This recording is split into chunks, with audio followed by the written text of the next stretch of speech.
సువార్త దేవుని శక్తి అని చెప్పాడు.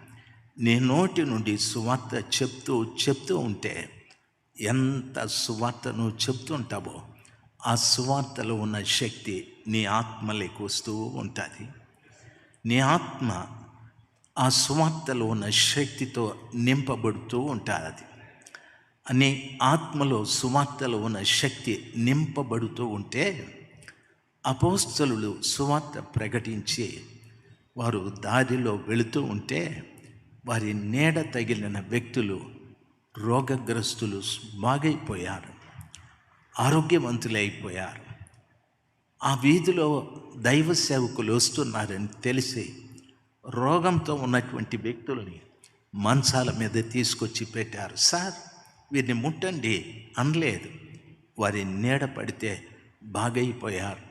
కారణం ఏమిటంటే వారి అంతరంగ పురుషుల్లో సువార్త ద్వారా వచ్చిన శక్తి ఉంది. సువార్త ద్వారా వచ్చిన శక్తి ఉంది.